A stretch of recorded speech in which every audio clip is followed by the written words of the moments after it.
दोस्तों, अगर आपका बैंक अकाउंट डेबिट फ्रीज हो गया है या एक पर्टिकुलर अमाउंट का लीन लग गया है आपके अकाउंट पे कोई साइबर क्राइम की कंप्लेंट की वजह से, तो ऐसे में आपको उसको अनफ्रीज कराने के लिए साइबर सेल से कांटेक्ट करना कंपलसरी है। साइबर सेल से संपर्क करने के लिए आपको कुछ डिटेल्स ज़रूरी हैं जो आपको पता होनी चाहिए। अब ये डिटेल्स क्या हैं? किस तरीके से डिटेल्स आपको मिल सकती हैं? आज इस वीडियो में हम इसी टॉपिक पर डिस्कस करेंगे, क्योंकि ये डिटेल्स मिलना बड़ा मुश्किल है, तो इसलिए ये जानना बहुत ज़्यादा ज़रूरी है, डिटेल्स आखिर मिल कैसे सकती हैं। नमस्कार दोस्तों, मैं हूँ एडवोकेट आयुष गर्ग और आप देख रहे हैं अपना YouTube channel online legal centre. Bank account fees और साइबर क्राइम से रिलेटेड और इन्फॉर्मेटिव वीडियोस देखने के लिए आप हमारी प्लेलिस्ट पर भी विजिट कर सकते हैं। तो चलिए बिना देर करे टॉपिक को शुरू करते हैं। दोस्तों, आजकल साइबर क्राइम बहुत हो रहा है। जब किसी व्यक्ति के बैंक अकाउंट में कोई साइबर क्राइम हो जाता है, तो वो साइबर कंप्लेंट फाइल करता है 1930 पे कॉल करके या साइबर क्राइम पोर्टल पर विजिट करके। कई बार एफआईआर या ई एफआईआर भी फाइल होती है पर्टिकुलर साइबर सेल में विजिट करके। ऐसी स्थिति में जब कंप्लेंट बनती है, तो साइबर सेल मनी ट्रेल को चेक करता है। इस मनी ट्रेल के आधार पर वो डिफरेंट डिफरेंट अकाउंट्स में जिसमें भी फंड जाता है, डेबिट फ्रीज और एक पर्टिकुलर अमाउंट का लीन लगाता है। ये सारी कार्रवाई साइबर सेल की इन्वेस्टिगेशन का पार्ट होती है, जिसमें साइबर सेल इन्वेस्टिगेट करता है कि आपने कोई साइबर क्राइम किया है या नहीं, या इस मनी ट्रेल में आपका तो कहीं कोई रोल नहीं है। तो ऐसी स्थिति में आपके खिलाफ कहीं साइबर क्राइम की कंप्लेंट कोई बड़ा लीगल इशू ना बना दे, तो आपको ये कंप्लेंट सॉल्व करना, साइबर सेल से संपर्क करना बहुत ज़्यादा ज़रूरी बन जाता है। इन सभी लीगल इश्यूज को सॉल्व करने के लिए आपको साइबर सेल से कांटेक्ट करना पड़ेगा। ऐसे में वहाँ पे आप रिप्रेजेंटेशन सबमिट कर सकते हैं किसी एडवोकेट के माध्यम से, या फिर आप साइबर सेल में खुद विजिट कर सकते हैं और वहाँ पे जाकर ऑफिसर को अपने ट्रांजैक्शन से रिलेटेड सारे डॉक्यूमेंट्स दे सकते हैं, या फिर आप कोर्ट की हेल्प लेके भी अपने अकाउंट को अनफ्रीज करा सकते हैं। लेकिन इन सभी कार्रवाई को करने के लिए आपको कुछ ज़रूरी डिटेल्स हैं जो आपके पास होनी चाहिए, कुछ डॉक्यूमेंट्स हैं जो आपके पास होने चाहिए। हम इस वीडियो में आपको उन्हीं डॉक्यूमेंट्स के बारे में बताना चाहते हैं, और वो डॉक्यूमेंट्स आपको कैसे मिलेंगे, वो डिटेल्स आपको कैसे मिलेंगी, इसके बारे में भी अब डिस्कस करते हैं। दोस्तों, बैंक अकाउंट को अनफ्रीज कराने के लिए या साइबर सेल की इन्वेस्टिगेशन में अपना योगदान देने के लिए आपको कुछ डिटेल्स ज़रूरी हैं, जैसे किस साइबर सेल ने आपके बैंक अकाउंट को फ्रीज किया है, क्या कंप्लेंट है, कंप्लेंट नंबर क्या है, ट्रांजैक्शन डिटेल्स क्या है। इसके अलावा आपको मालूम होना चाहिए डिस्प्यूटेड अमाउंट कितना है। डिस्प्यूटेड अमाउंट वो अमाउंट होता है जो साइबर क्राइम से लिंक होता है, जो आपके अकाउंट में आता है, वो कितना है। इसके अलावा आपको ये भी पता होना चाहिए कि कौन सी लेयर में आपका बैंक अकाउंट फ्रीज है। फर्स्ट, सेकंड या थर्ड लेयर में अकाउंट फ्रीज है तो उसमें लीगल इश्यूज ज़्यादा हो सकते हैं। फोर्थ, फिफ्थ, सिक्स लेयर में अकाउंट फ्रीज है, इससे ऊपर की लेयर में अकाउंट फ्रीज है, तो इसमें लीगल इश्यूज थोड़े कम आते हैं, क्योंकि इसमें इनडायरेक्ट आपके अकाउंट में मनी ट्रेल की वजह से फंड आया है और आपके अकाउंट पे लीन या डेबिट फीस लगा दिया गया है। ज़्यादातर मामलों में फर्स्ट, सेकंड, थर्ड लेयर में डेबिट फीस लगता है, और फोर्थ, फिफ्थ, सिक्स या इससे ऊपर की लेयर में आपका केवल लीन लगता है वो एक पर्टिकुलर अमाउंट का। इसके अलावा उस डिटेल में ये भी होता है कि साइबर सेल ऑफिसर कौन है, उनकी ईमेल आईडी क्या है, उनका फ़ोन नंबर क्या है। जनरली यहाँ पे वो रेस्पॉन्स नहीं देते हैं, उन पे फ़ोन करते भी हैं तो, या मेल से हमें रेस्पॉन्स नहीं मिल पाता है। तो ऐसे में आपको या तो एडवोकेट के माध्यम से रिप्रेजेंटेशन सबमिट करना होता है, या फिर आप खुद जाके वहाँ पे विजिट कर सकते हैं, या एडवोकेट को भी वहाँ पे विजिट करा सकते हैं। अब दोस्तों, ये डिटेल्स बहुत ज़्यादा ज़रूरी है, लेकिन इसके साथ साथ कुछ डॉक्यूमेंट भी ज़रूरी होते हैं अकाउंट को अनफ्रीज कराने के लिए और अपनी जेन्युइनिटी प्रूफ करने के लिए।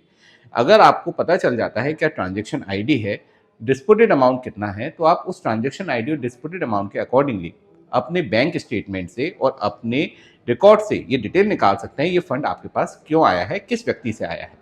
अगर आपके पास उसकी जेन्युइनिटी प्रूफ करने के लिए कोई डॉक्यूमेंट है, तो उसको ज़रूर इकट्ठा कर लीजिए। जैसे आपके पास कोई इनवॉइस है, या फिर आपके पास कोई भी डिक्लेरेशन लेटर है, कोई एफिडेविट है, तो इन सब चीज़ों को आप ज़रूर रखिए। अगर आपने P2P ट्रेडिंग किया है, तो P2P ट्रेडिंग से रिलेटेड स्क्रीनशॉट अपने पास रखिए। आपने गेमिंग ऐप से विड्रॉ किया है, तो उस गेमिंग ऐप का आप स्क्रीनशॉट, या फिर जिस भी गेमिंग ऐप से आपने विड्रॉ किया है उससे रिलेटेड कुछ भी आपके पास जेन्युइन रिसीप्ट हो, तो आप वो भी रख सकते हैं। आपने किसी व्यक्ति से कुछ पैसा उधार लिया है, तो ऐसी स्थिति में आप उस व्यक्ति से आपको जो भी व्हाट्सएप चैट हो, या फिर कुछ भी रिटर्न में आपको कुछ मिला हो, तो वो भी आप रख सकते हैं, उस व्यक्ति की डिटेल अपने पास रख सकते हैं। इसके अलावा कई बार दोस्तों आपके संग ही कुछ क्राइम होता है और आपका बैंक अकाउंट फ्रीज हो जाता है, जैसे जॉब फ्रॉड, ट्रस्ट फ्रॉड, ऐसी स्थिति में फंड आपके अकाउंट में आता है। लोन फ्रॉड भी इसमें कई बार शामिल होते हैं, इसमें फंड आपके अकाउंट में आता है और साइबर क्राइम का फंड होने की वजह से आपके अकाउंट पे डेबिट फीस या लीन लग जाता है। तो ये स्थिति अगर है तो उसकी एक साइबर कंप्लेंट फाइल होना ज़रूरी है। उस कंप्लेंट की कॉपी भी आप अपने डॉक्यूमेंट में अटैच कर सकते हैं। और दोस्तों, अगर आपका बैंक अकाउंट किसी ने मिसयूज़ कर लिया है या फिर आपका अकाउंट हैक हो गया है और इस वजह से आपके अकाउंट में कुछ फंड आया है, तो यहाँ पे एफआईआर या ईएफआईआर फाइल कराना कंपलसरी है। इसी से ही आप सेफ हो पाते हैं। इसके लिए हमने अलग एक सेपरेट वीडियो बनाया है जो मनी म्यूल से संबंधित है, अकाउंट रेंट से संबंधित है। तो इसको आप ज़रूर देखें अगर आपके बैंक अकाउंट का मिसयूज़ हुआ है तो। इसके साथ-साथ दोस्तों, अगर आपका कोई बिज़नेस है, तो उसका आपका कोई बिज़नेस रजिस्ट्रेशन हो या फिर आप स्टूडेंट हो, स्टूडेंट कार्ड हो, आप अगर सर्विसमैन हैं तो सर्विस आईडी हो आपकी, पेमेंट स्लिप हो मतलब सैलरी स्लिप हो आपके पास। तो इन सब चीज़ों को अगर आप रखते हैं तो आपके ट्रांज़ैक्शन की जेन्युइनिटी प्रूव करना और आपके बारे में ऑफ़िसर को ये समझना कि आप जेन्युइन व्यक्ति हैं, आसान हो जाता है। अब दोस्तों, ये हो गई सारी डिटेल्स और डॉक्यूमेंट्स, लेकिन ये डिटेल्स और डॉक्यूमेंट्स आपको मिलेंगे कहाँ से? दोस्तों, प्राइमरी ये डिटेल्स और डॉक्यूमेंट्स आपको आपकी बैंक से मिलते हैं। आप मैनेजर से बात करें, उनसे ये डिटेल्स लें। नई एसओपी में 24 घंटे के अंदर ये डिटेल्स आपको प्रोवाइड कराने के लिए बैंक को कहा गया है। हर जगह सर्कुलेट हो चुकी है एसओपी और ऐसा होना चाहिए, लेकिन प्रैक्टिकली ऐसा नहीं हो पा रहा है, लोगों को डिटेल्स नहीं मिल पाती है। अगर डिटेल्स नहीं मिल पाए तो आप बैंक के जो मेल आईडी है, जो उनका बैंक मैनेजर का हो या फिर कस्टमर केयर का हो, उस पे मेल करके भी डिटेल्स लेने के लिए आप एप्लीकेशन दे सकते हैं। अगर वहाँ से डिटेल नहीं मिलती है तो नज़दीकी साइबर सेल में विजिट करके ये डिटेल्स आप ले सकते हैं। वहाँ पे आपको अपना अकाउंट नंबर बताना होगा। अगर आपके पास कंप्लेंट नंबर है तो कंप्लेंट नंबर भी दे सकते हैं, वहाँ से आपको डिटेल्स मिल जाएँगी। कहीं से भी डिटेल नहीं मिल पाती हैं तो आप हमारी हेल्पलाइन नंबर पे कॉल करें, हम आपकी हेल्प करेंगे डिटेल्स आपको प्रोवाइड कराने में।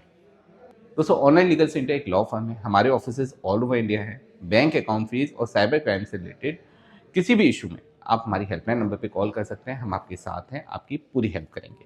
दोस्तों, इन सब चीज़ों के साथ साथ एक बात और ध्यान रखें, अगर आपने कुछ गलत नहीं किया है तो डरने की कोई ज़रूरत नहीं है। आपका अकाउंट अनफ्रीज भी होगा, आप पे लीगल इश्यूज़ भी नहीं बनेंगे, लेकिन उसके लिए आपको प्रक्रिया को पूरा करना भी ज़रूरी है। आप ऐसे नहीं छोड़ सकते अपने अकाउंट को कि अपने आप अकाउंट अनफ्रीज हो जाएगा।